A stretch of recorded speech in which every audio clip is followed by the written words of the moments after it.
They will tell you that you need them. The crowd, the applause, the nod of a stranger's head. They will convince you that without their witness you do not fully exist.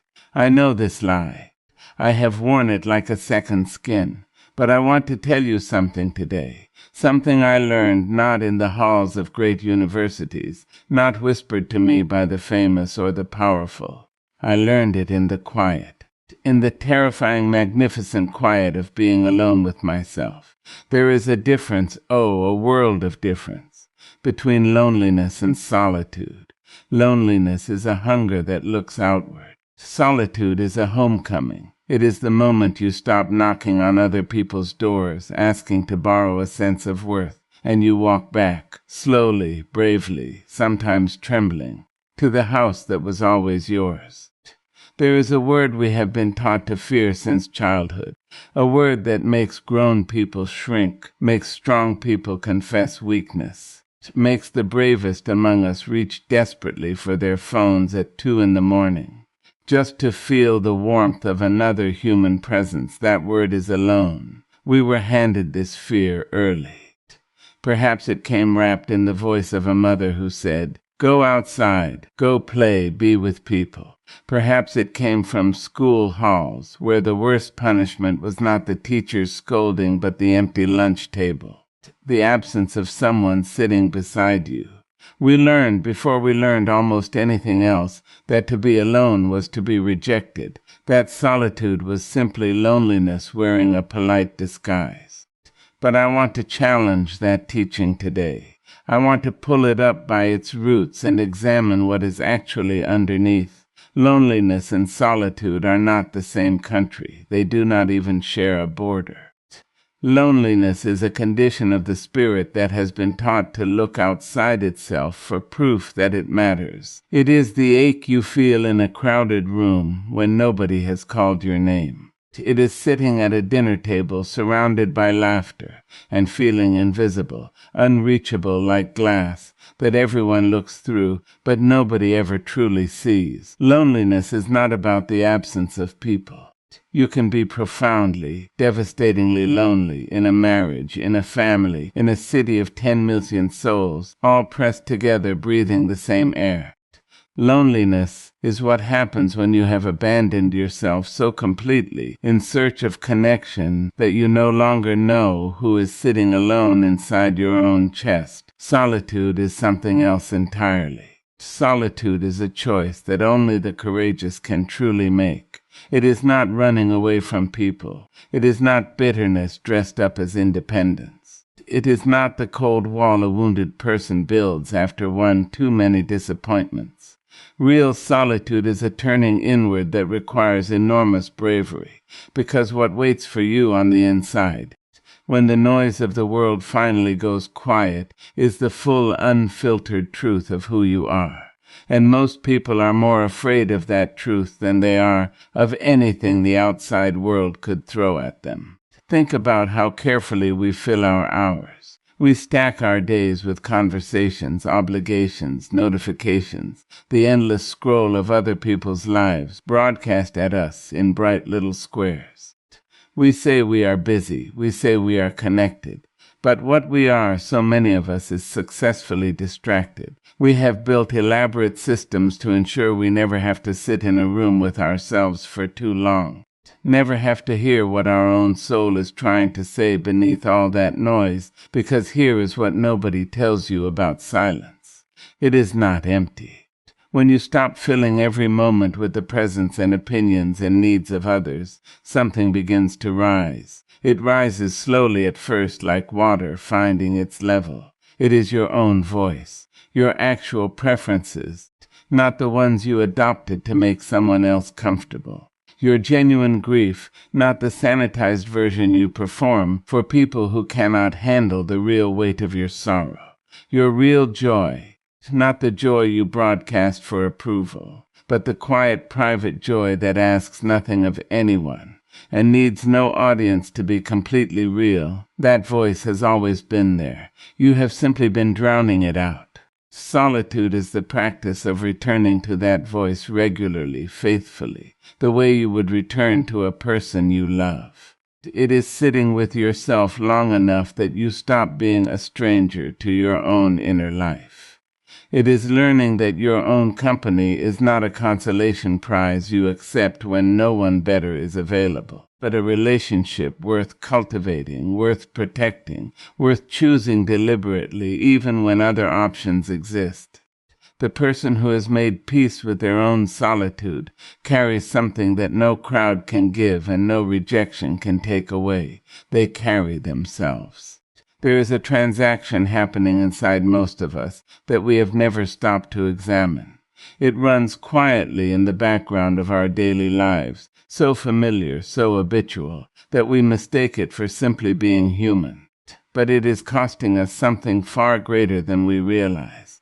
Every morning, without knowing it, millions of people wake up and go out into the world as beggars.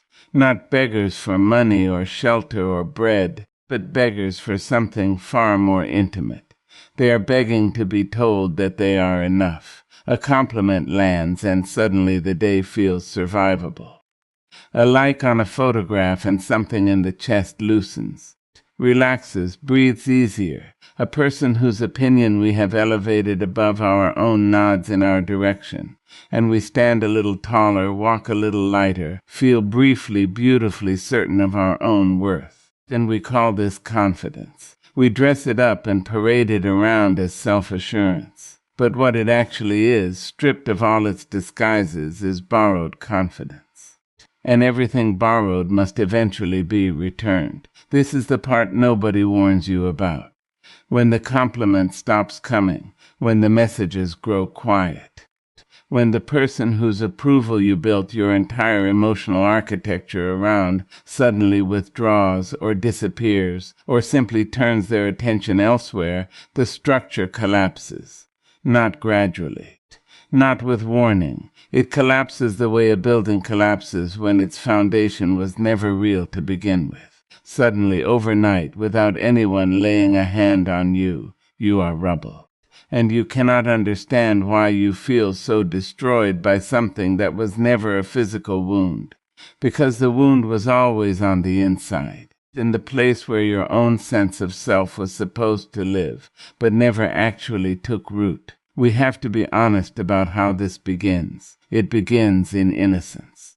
As children, we needed the validation of caregivers to survive, literally to navigate a world we were too small and too new to interpret alone. A parent's approval told us we were safe. The teacher's praise told us we were capable. We were wired in those early years to read the faces of the people around us for information about our own value. That was not weakness. That was biology doing its job. But somewhere along the way, most of us never received the lesson that was supposed to come next. Nobody sat us down and said, "There will come a time when you must take that authority back. When you must stop outsourcing the verdict on your own worth to people who are themselves confused, themselves wounded, themselves standing in front of their own mirrors, looking for the same reassurance you are looking for from them." So we carried the child's habit into adult bodies. We kept reading rooms for approval. We kept editing ourselves to match what we sensed other people wanted to see. We became extraordinarily skilled at performing versions of ourselves that generated the most positive response. Then we called that personality. We called that charm. What it was in many cases was survival strategy grown too large, survival strategy that had long outlived the danger it was built to manage. Borrowed confidence has a particular texture. It feels real in the moment. It feels warm and solid and like something you could stand on. But it has an expiration attached to every single piece of it. It expires when the person who gave it changes their mind. It expires when the audience grows bored. It expires at the first sign of criticism, at the first cold look, at the first silence where there used to be praise. You cannot build a life on something with that many expiration dates. Real confidence, the kind that does not crumble when a room goes quiet, the kind that does not shatter when someone chooses not to choose you, is not given. It cannot be given, it is grown slowly and often painfully. In the private interior of a person who has decided to become their own witness, who has decided that their assessment of themselves deserves at minimum equal weight to the assessment of someone who has never lived a single day inside their skin. That decision, quiet as it sounds, is one of the most revolutionary things a human being can make. There is a kind of noise that does not register on any instrument. It cannot be measured in decibels or tracked by any machine ever built. But it is perhaps the loudest thing most human beings will ever experience. It lives not in the air around you, but inside you, in the soft and vulnerable corridors of the mind, where every opinion you have ever absorbed from another person continues to echo, long after the person who spoke it has moved on and forgotten they ever said a word. We are walking archives of other people's judgments. From the moment we were old enough to understand language, we began collecting them. The careless comment a parent made about your appearance when you were 7 years old. The tone a teacher used when you gave the wrong answer in front of a classroom, full of children whose laughter you can still hear if you go quiet enough. The friend who said something small and cutting and probably forgot about it before dinner, while you carried it forward into every room you entered for the next decade. The lover who looked at you a certain way during an argument, a look that said without words that you were too much, or not enough, or simply the wrong kind of person to be. We collected all of it. We filed it carefully, and then, most devastatingly, we began to believe it. This is where the real damage happens, not in the moment the opinion is delivered, but in the long quiet aftermath when we take that opinion and we press it into the shape of a fact. When someone else's passing observation about who we are becomes the lens through which we see ourselves. When we stop asking, what do I think about this situation, and begin asking instead, what would they think, what would they say? What verdict would they return if they could see me right now in this moment, making this choice, living this life, wanting this thing? The opinions of others become noise precisely because we invited them inside and gave them permanent residence. We handed them keys. We said, stay as long as you need, eat at my table, sleep in my bed, and when I wake in the morning, tell me who I am today. And they obliged, they stayed, they multiplied, until the original voice, the one that belonged to you before anyone else got to it, became nearly impossible to locate beneath all that accumulated commentary. There is something important to understand about the people whose opinions have taken up the most space inside you. Most of them were not trying to define you. Most of them were simply speaking from the cramped and limited space of their own experience, their own fears, their own unexamined wounds. The parent who criticized you was in many cases simply repeating what was said to them. The friend who minimized your dreams was protecting themselves from the discomfort of watching someone dare to want more than they believed was available. The stranger who dismissed you was carrying a weight so heavy they could not afford to look up long enough to actually see you clearly. Other people's opinions are almost never really about you. They are about the person holding them, the life they have lived, the conclusions they drew from their own pain, the narrow window through which they have learned to view the world. When you understand this, truly understand it in the body, and not just in the mind, something begins to shift. The noise does not disappear immediately, but you stop treating it as information. You begin to hear it for what it is, static. The unavoidable static of other human beings broadcasting their own interior lion leaves in your direction and calling it truth. Learning to distinguish their voice from your own is not a single moment of clarity. It is a practice, slow and sometimes frustrating, of repeatedly asking yourself a simple question when an opinion lands against you. Does this resonate because it is genuinely true, Or does it sting because I have been conditioned to believe that their discomfort with me is evidence of my wrongness? That question, asked honestly and consistently, is a kind of excavation. You are digging back down through the layers of everything that was placed on top of you, all the way to the original ground, the ground that was there before the noise began. When people hear the word detachment, something in them recoils. They picture a person who does not care, who moves through relationships like a ghost, who has sealed themselves behind glass and watches the warmth of human connection from a safe and sterile distance. They picture coldness. They picture the kind of emotional unavailability that leaves people feeling invisible and unimportant. They picture damage dressed up as discipline, and so they reject the idea entirely. Because they are good people, loving people, people who value connection and detachment, sounds like the opposite of everything they want to be. But that picture is wrong. It is not just incomplete. It is fundamentally, dangerously wrong. And the confusion between detachment and coldness is costing people something precious. It is costing them their peace. True detachment has nothing to do with how much you feel. It has nothing to do with how deeply you love or how genuinely you care or how fully you show up for the people in your life. You can be the most present, most warm, most fiercely loving person in every room you enter and still be detached in the way that actually matters. Because real detachment is not about withdrawing your heart from people. It is about withdrawing your sense of self from their reactions to you. That is the distinction that changes everything. When you are attached, in the unhealthy sense of the word, you have handed the remote control of your inner world to people outside yourself. Their mood becomes your mood. Their approval becomes your oxygen. Their silence becomes your emergency. You are constantly scanning, constantly reading the temperature of the room, constantly adjusting and editing and performing small calibrations to your personality based on the feedback you are receiving from faces that are themselves just trying to navigate their own confusion.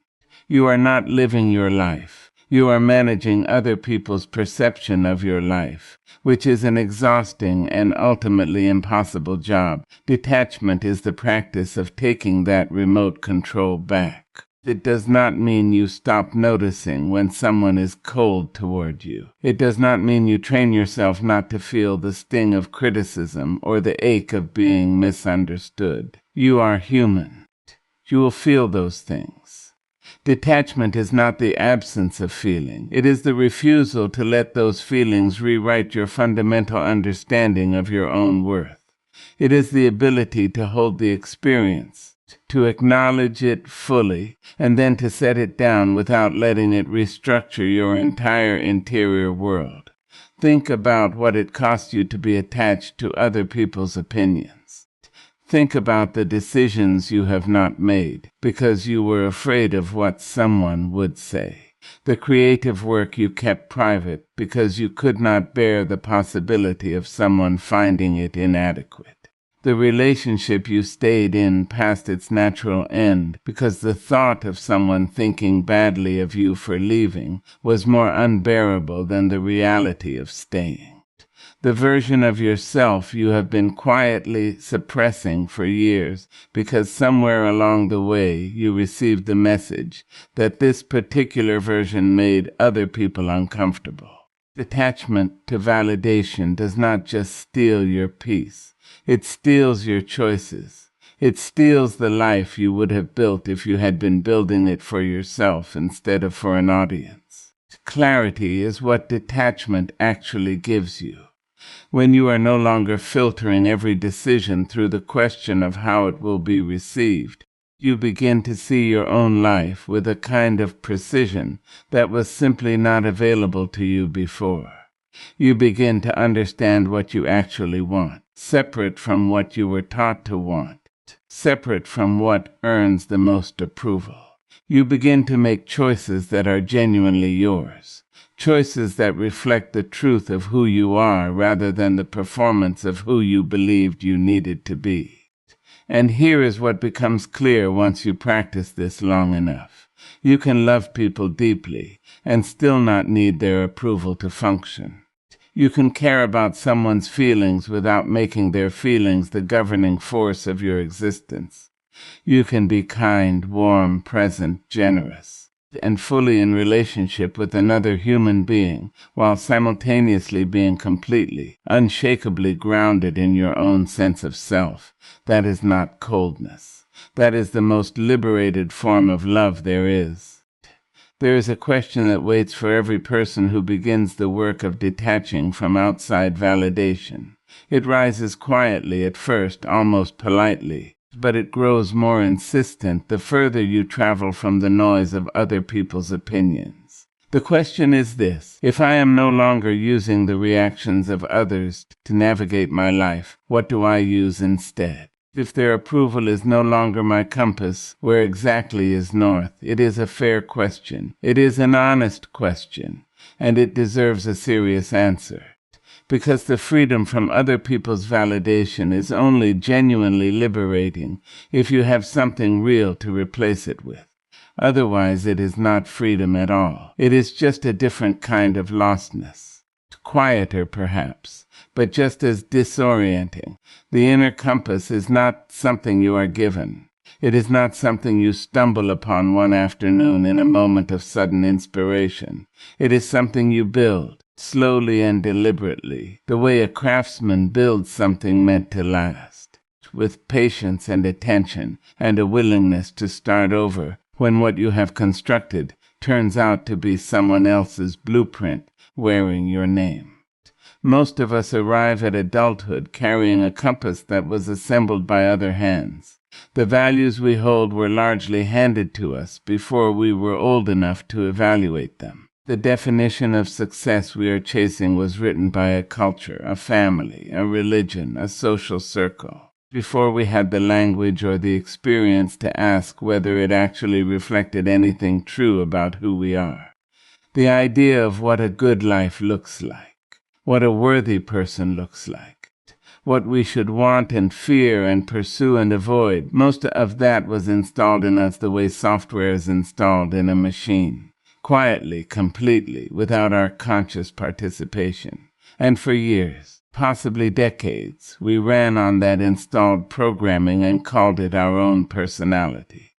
Building a real inner compass begins with the uncomfortable work of examining what you actually believe versus what you were taught to believe. These two things are often so tangled together that separating them feels almost violent at first, because the beliefs that were handed to you are not sitting on a shelf somewhere separate from your identity. They are woven into it. Pulling on one thread risks unraveling something you have organized your entire sense of self around. This is why most people never begin. Not because they lack the courage in some abstract heroic sense, but because the excavation asks you to tolerate a period of genuine uncertainty about who you are. And uncertainty of that depth is one of the most uncomfortable human experiences there is. But on the other side of that uncertainty is something extraordinary. On the other side is the discovery of what you actually value when no one is watching and nothing is being performed. What genuinely moves you, not what you have learned to perform being moved by. What kind of person you want to be in the privacy of moments that will never be witnessed or praised or recorded. What you would choose if approval were simply not a factor in the equation. Your inner compass is built from those discoveries. It is built from the accumulation of moments where you chose something true over something convenient, where you sat with your own discomfort long enough to understand what it was actually telling you, rather than rushing to resolve it by seeking reassurance from someone outside yourself, where you listened to the quiet voice beneath the noise and trusted it, even when everything around you was suggesting a different direction. That trust is the essential ingredient. Not confidence in the showy external sense, not certainty that you will always make the right choice, but a fundamental willingness to treat your own inner experience as valid information.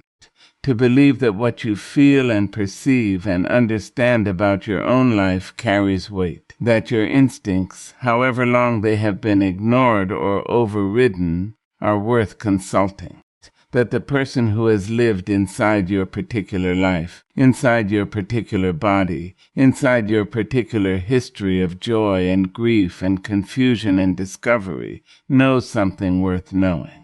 When the crowd disappears, and it will disappear, every crowd eventually does, the person left standing is you. And the only question that will matter in that silence is whether you have spent enough time with yourself to know who that person actually is. Nobody tells you what it actually feels like. The books gesture toward it. The teachers point in its direction. The people who have found it try to describe it with words that always seem to fall slightly short of the reality.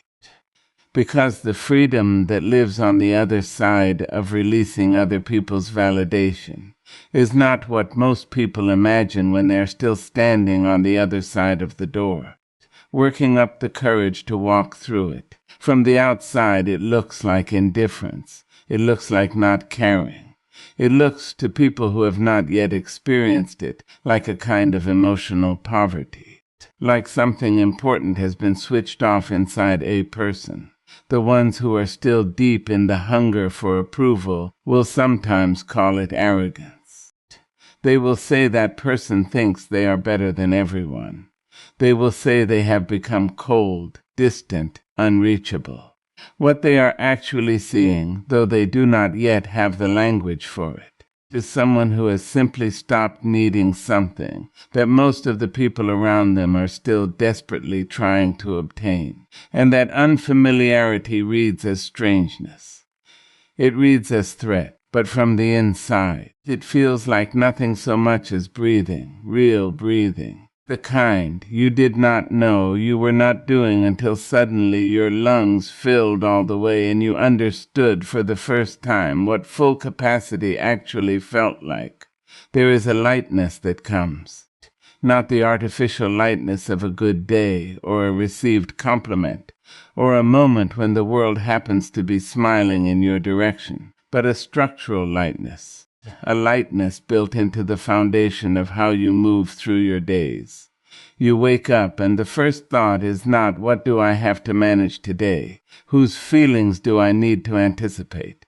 What version of myself will be required in each room I enter? The first thought is simply yours, unmediated, unfiltered by the imagined reactions of an invisible audience that has been sitting in judgment over your life for longer than you can remember. Decisions become cleaner. This is one of the first things people notice when they begin to genuinely release the need for outside validation. The paralysis lifts. Because so much of what made choosing difficult was never really about the choice itself. It was about the performance surrounding the choice, the anticipation of how it would be received, who would approve, who would question, who would be disappointed, who would finally understand you, and who would use it as further evidence for the verdict they had already returned. When you remove that layer, when the question of how this will look to others genuinely stops being the primary filter, what remains is usually much simpler than you expected. You know what you want. You often knew all along. The noise was simply too loud to hear it clearly. Relationships change in ways that surprise you. You might expect that caring less about approval would make you a worse friend, a colder partner, a more selfish presence in the lives of the people you love. The opposite tends to be true. When you are not using relationships as a source of validation, when you are not coming to people with the hidden and exhausting agenda of needing them to confirm your worth, you become genuinely available to them in a way you were not before. You can listen without making their story about your own need to be needed. You can love without the suffocating grip of someone who is afraid that if they loosen their hold, the love will evaporate along with the approval. You can be honest because your sense of self no longer depends on managing how you are perceived, which means you no longer need to perform or placate or carefully curate everything you offer. The connections that survive this shift are real, in a way that the connections built on mutual performance rarely are. They are chosen freely, maintained freely, and they carry a quality of ease that approval-dependent relationships almost never achieve, because approval-dependent relationships are always, beneath the surface, a negotiation.